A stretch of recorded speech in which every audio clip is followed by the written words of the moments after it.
Segunda Crônicas, capítulo de número 20, verso de número 35, que diz assim: Porém, depois disso, rei de Judá se aliou com Acasias, rei de Israel, que procedeu com toda a impiedade.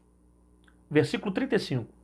Porém, depois disso, Josafá, rei de Judá, se aliou com Acasias, rei de Israel, que procedeu com toda a impiedade, e aliou-se com ele, para fazerem navios que fossem a Tarsis, e fizeram os navios em Zon-Geber. Verso 37. Porém, Eliezer, filho de Dodavá, de Maressa, profetizou contra Josafá, dizendo: Visto que te aliaste com Acasias, o Senhor despedaçou as tuas obras, e os navios se quebraram, e não puderam ir a Tarsis. O texto que eu li é 2 Crônicas, capítulo 20, eu li do verso 35 até o verso de número 37. Preste atenção. Essa palavra pode ser resposta para alguém que está precisando. Nós estamos diante aqui de um texto onde vai contar a história do rei Josafá. Josafá, ele vai ser um bom rei. Ele pega o exemplo do seu pai, que foi também um bom rei. Ele dá continuidade a parte desse exemplo. Ele vai ser um bom rei para a nação, de modo que ele vai não deixar se perpetuar a idolatria no meio do povo dos judeus. Ele foi um bom rei. Cresceu economicamente, expandiu o território, trouxe o povo para Deus, trouxe temor para dentro da nação de Judá, para dentro do povo de Judá. Ele foi um bom rei. Só que Josafá teve alguns problemas em relação à palavra chamada aliança. Nesse texto que nós lemos, ele está fazendo aliança com um homem por nome de Acasias. A aliança que Josafá quer fazer com Acasias é uma aliança profissional. Acasias, nesse momento aqui, ele vai ser o rei de Israel. Sendo ele o rei de Israel, a intenção aqui de Josafá é fazer uma aliança profissional para que, entre aspas, Acasias fosse o seu sócio na construção de navios, para que eles conseguissem trazer algumas mercadorias, comprar e também fazer com que esse comércio crescesse dentro de Judá e Israel. Então ele entra em uma aliança com Acasias para a construção de navios com a intenção de ir para Tarsis e de trazer de lá algumas mercadorias e movimentar o comércio dentro da nação, seja para o povo dos judeus como também dos israelitas. E a verdade é que Deus vai se apresentar a Josafá. E no capítulo 37, Deus vai intervir a história. Deus usa um profeta e diz para ele: eu despedacei as tuas obras. Olha que forte isso. Eu, o Senhor, quebrei os navios e não puderam ir a Tarsis. Perceba que é Deus que está falando. Deus se apresenta a Josafá dizendo assim: eu quebrei o navio e não deixei você concluir o projeto. Não deixei com que o navio chegasse a Tarsis. Existem algumas lições que são muito tremendas nesse texto para a nossa vida. Primeiro, com quem que Josafá está fazendo aliança? Você pode não perceber isso, mas é preciso você se atentar. Ele está fazendo aliança com Acasias. Quem foi Acasias? Acasias é filho de Acabe. Quem foi Acabe? Um dos reis mais perversos da história de Israel. Um homem que não preservou o relacionamento com Deus. Um homem que não preservou os propósitos de Deus. Um homem que não preservou ter vida com Deus. Nós estamos falando aqui do filho de Acabe. Alguém que, quem conhece a história, teve uma morte terrível. E morreu pelo simples fato de quebrar os princípios de Deus, fugir dos princípios de Deus e carregar para si as consequências da sua atitude. Quem conhece a história de Josafá sabe que ele quase morreu com a aliança dele com Acabe. Josafá quase veio a óbito dentro da guerra, porque Acabe enganou praticamente Josafá. Josafá estava com características que parecia ser o rei, que era Acabe. E quando o exército veio para matar, para tentar atingir Acabe, para matar Acabe, eles quase confundiram com Josafá. Josafá só não morreu de maneira enganosa porque Deus entrou na história e interviu para proteger Josafá. Então, por causa de uma aliança errada, quase que Josafá morre na guerra. E mais uma vez Josafá está fazendo aliança errada. Com quem? Com Acasias, filho de Acabe. Alguém que também não tem compromisso com Deus. Alguém que também não tem relacionamento com Deus. Alguém que também não tem vida com Deus. Alguém que não preserva os princípios do Senhor. Aí você vai perceber que ele não aprendeu com os erros do passado. Ele não aprendeu com as coisas que aconteceram lá atrás. E por não aprender com as coisas que aconteceram lá atrás, Deus teve que intervir de novo para que ele não morresse. Por causa dos propósitos que ele tinha com Josafá. Tem gente assim. Errou lá atrás, sofreu lá atrás e continua persistindo nos mesmos erros. Você está passando pelo mesmo caminho que você se desgraçou um dia. Você está passando pelo mesmo caminho que deu errado um dia. Você está fazendo aliança com gente que já deu errado na tua vida um dia. E você está de novo levando para a tua vida alianças que só desgraçam a tua vida. Existem pessoas que não estão aprendendo com os erros do passado. Existem pessoas que não aprendem com as suas dificuldades do passado. Existem pessoas que não conseguem aprender com as coisas que aconteceram lá atrás. Aí, como você não aprendeu com os erros do passado, os problemas se repetem lá na frente. Josafá vai fazer aliança com gente errada de novo. Porque ele não aprendeu. Deus teve que se manifestar de novo. Quantas vezes você vai ter que apanhar? Quantas vezes você vai ter que sofrer? Quantas vezes você vai ter que se arrebentar para aprender com os erros do passado? Existem coisas que estão se repetindo sobre a tua vida porque você está decidindo que repita. Você está repetindo os mesmos erros, você está escolhendo os mesmos caminhos, você está se relacionando com as mesmas pessoas, você está fazendo aliança com gente errada de novo, gente que não tem compromisso com Deus, que não tem temor a Deus, que não ama a Deus, que não preserva princípio, vai dar errado de novo, cara. E você não está percebendo isso. Você ainda não percebeu, você ainda não se preocupou com isso. Cuidado. Porque essa aliança errada, ela pode levar a tua vida para um caminho de desgraça. Cuidado com essa aliança. Cuidado com essa amizade, com essa pessoa que você está fechando negócio com ela, trabalho com ela. É só profissional, mas cuidado. Porque alianças erradas podem destruir o seu futuro. Podem comprometer o seu futuro. Primeiro, Josafá não aprende com alianças erradas. Ele repete os mesmos erros. Continua fazendo aliança com gente errada. Preservando na vida dele pessoas que não têm compromisso com Deus. Segundo, você precisa aprender a ter critérios na sua vida.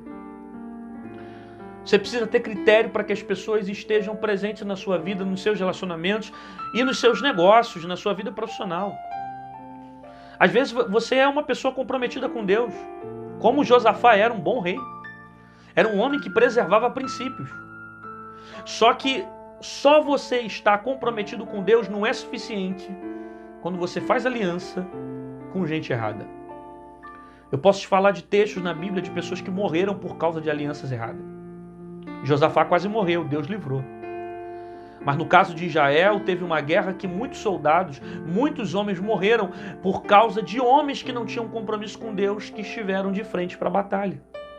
Eu posso citar Ofni e Finéias, que foram um dos homens que estavam de frente para a batalha contra os filisteus e resolveram trazer a arca da aliança do Senhor, tirá-la de um lugar e trazerem ela para dentro da cidade para tentar ganhar a guerra, e morreram.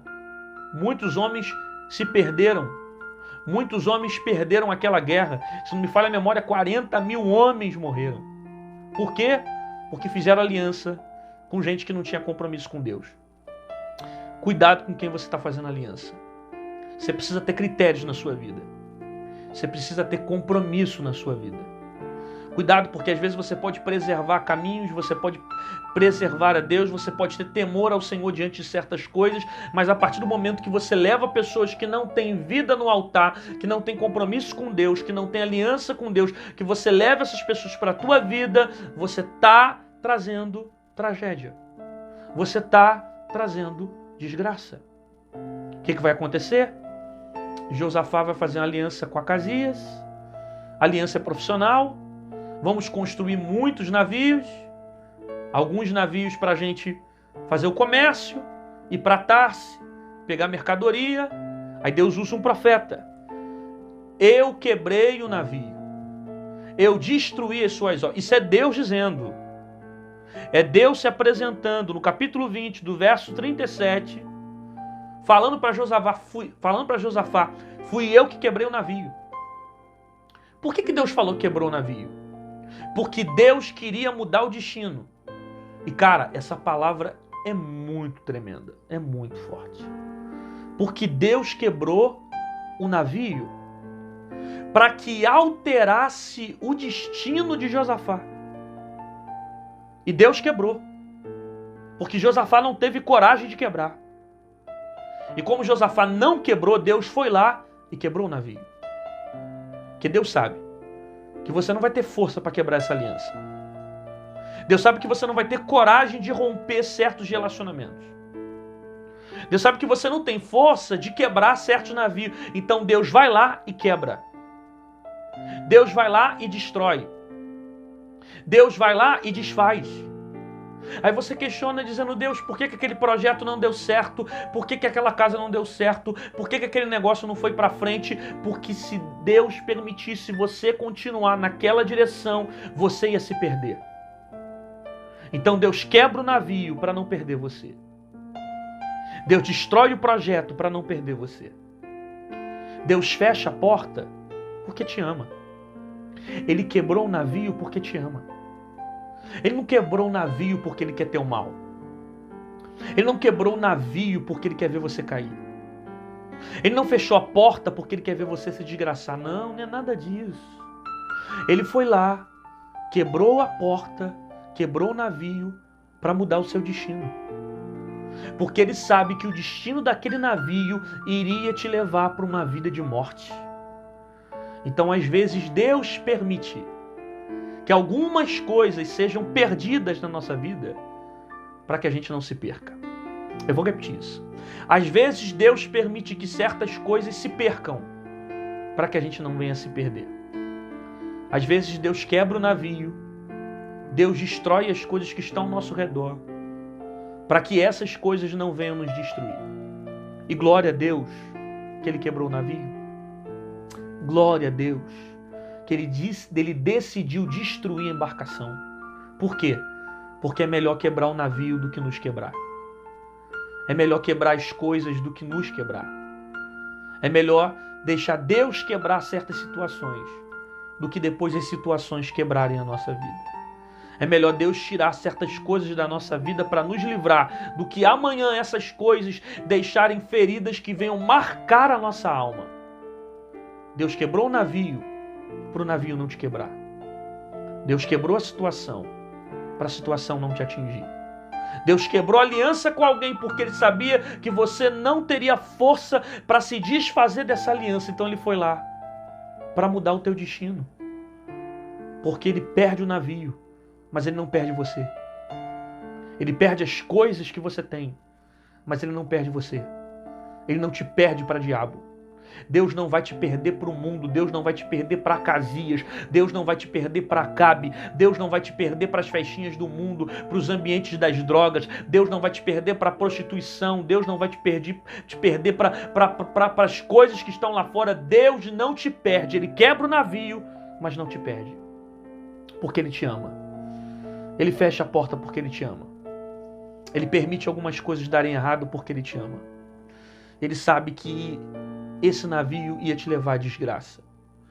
Existem caminhos que você precisa romper e Deus sabe que você não vai ter coragem de romper. E por você não ter coragem de romper, Deus rompe por você. Então não murmura, não questiona, não reclama. Deus está no controle. Deus tem a ciência de todas as coisas. A tua vida não está perdida, a tua história não está perdida. Deus está no controle da tua casa e não tem nada que vai permanecer na tua vida que não seja da vontade de Deus. Deixa Deus tirar, deixa Deus tratar, deixa Deus cuidar de você. E se Ele decidiu quebrar o navio, glória a Deus. Por quê? Porque é melhor quebrar o navio e ter Deus do que ter navio afastado de Deus.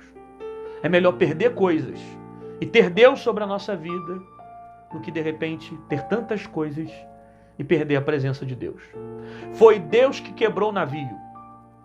Eu vou repetir isso aqui. Foi Deus que quebrou o navio. Não, eu não estou dizendo que foi diabo que quebrou o navio, não foi demônio que quebrou o navio, não foi espírito. Foi Deus que desceu na terra e decidiu quebrar o navio. Foi Ele que quebrou o navio. Por quê? Porque te ama. Porque eu estou pregando para alguém que está dizendo, isso foi o diabo que fez, isso foi demônio que fez, foi um ventinho que o inferno nenhum enviou vento na tua vida. Foi Deus que desceu da terra e disse, eu vou quebrar aquele navio. Para quê? Para mostrar para você que a tua vida está debaixo da mão dele. Para mostrar para você que a tua vida está debaixo da direção dele. A tua vida está debaixo das mãos do Senhor e Ele não te perde para alianças erradas. Ele muda caminho, Ele muda o destino, Ele tira pessoas da tua vida, Ele muda relacionamentos, Ele arranca você de ambientes para dizer para você que você é mais importante do que as coisas que você conquista. Deus mudou o caminho, quebrou o navio para mudar o seu destino. Deus sabe aonde esse navio ia dar. Deus sabe aonde aquele caminho iria te levar. Deus sabe aonde você ia chegar. Aí Deus foi lá, mudou o destino, quebrou o navio. Por quê? Porque Ele não vai deixar nada do inferno comprometer o teu futuro. Teu futuro está nas mãos dEle. E se for preciso, Ele manda vento no meio do mar para destruir o navio, para mostrar para você que Ele te ama. É melhor você chorar agora, é melhor você sofrer agora, porque o navio está sendo quebrado, do que amanhã você chorar, porque está passando por uma dor terrível, por causa das coisas que os navios geraram sobre a sua vida. Acredite por mim, Deus sempre tem o melhor para você. Deus sabe o que Ele está fazendo. Se você está recebendo essa palavra, confirma agora no comentário. Escreve no comentário. Coloca isso. Eu creio que Deus quebrou o navio para mudar o meu destino. Eu prefiro estar com Deus. Isso, testifica essa palavra. Mostra que você está recebendo. Coloca agora no YouTube, embaixo nos comentários. A minha vida está na mão de Deus. Eu confio no Senhor. Se Deus quebrou o navio, é porque Ele tem o melhor para a minha vida. Então não questione, não murmure, não reclame, não fique indagando ao Senhor, porque Ele sabe o que fazer por você. Ele tem o melhor para a sua vida, para a sua casa e para a sua família.